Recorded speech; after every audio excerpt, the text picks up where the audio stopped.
പഴയ car stereo ഉപയോഗിക്കുന്ന ആൾക്കാർ അതിൽ ബ്ലൂടൂത്ത് ഇല്ലാത്തതുകൊണ്ട് സ്റ്റീരിയോ മാറ്റുന്നവർ തന്നെയുണ്ട്. അതിന് പകരമായിട്ടുള്ളൊരു വീഡിയോ ആണിത്.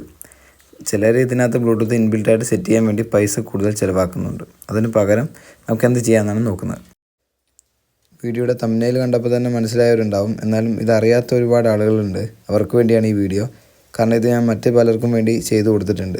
ഈ ഒരു ഡിവൈസാണ് നമ്മൾ ഇതിനു വേണ്ടി ഉപയോഗിക്കുന്നത്. ഇതൊരു വയർലെസ് റിസീവറാണ്. കാരണം ഇത് ഒരു ബ്ലൂടൂത്ത് വഴി കണക്റ്റ് ആയതിനു ശേഷം ഇതിൻ്റെ ഫ്രീക്വൻസി FM-ലേക്ക് ട്രാൻസ്മിറ്റ് ചെയ്ത് നമ്മൾ സ്റ്റീരിയോയിൽ FM-ആയിട്ട് കണക്ട് ചെയ്യുന്നു. അതുവഴിയാണ് ഈ സ്റ്റീരിയോ വർക്ക് ചെയ്യുന്നത്. വേറെ രീതിയിൽ വണ്ടി ബ്ലൂടൂത്ത് ആക്കുന്ന വീഡിയോ ഞാൻ ചെയ്തിട്ടുണ്ട്. പക്ഷേ അതിൽ നിന്നും വ്യത്യസ്തമായൊരു ഗാഡ്ജറ്റാണിത്. കാരണം ഇതിൽ തന്നെ ഒരു മൊബൈൽ ചാർജ് ചെയ്യാനുള്ള ഒരു പോർട്ടും വണ്ടി USB പ്ലേ ചെയ്യാനുള്ള ഒരു പോർട്ടും ഉണ്ട്. പിന്നെ മെമ്മറി കാർഡിനൊരു സ്ലോട്ടും ഉണ്ട്.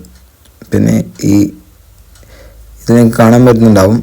ഇതിലൊരു കോൾ അറ്റൻഡ് ചെയ്യുന്ന ബട്ടൺ ഉണ്ട്. അത് വോളിയം അഡ്ജസ്റ്റ് ചെയ്യാൻ പറ്റും.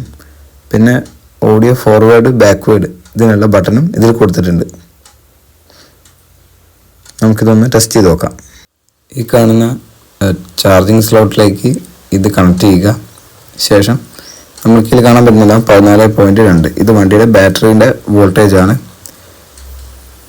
നമ്മൾ വോളിയം ഫുള്ളിലാണ് ഇട്ടിരിക്കുന്നത്.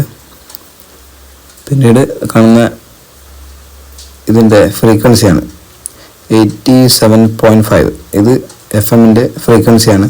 ഇത് നമ്മൾ വണ്ടിയുടെ സ്റ്റീരിയോയിൽ സെലക്ട് ചെയ്തിട്ട് വെക്കുക. FM ഓടിച്ചതിന് ശേഷം FM ഓണാക്കിയതിന് ശേഷം ചാനൽ 1 സെലക്ട് ചെയ്ത സമയത്ത് നേരത്തെ നമ്മൾ അഡാപ്റ്ററിൽ കണ്ട അതേ ഫ്രീക്വൻസി അത് അവിടെ കാണുന്നുണ്ട്. ശേഷം നമ്മൾ ബ്ലൂടൂത്ത് കണക്ട് ചെയ്യുക.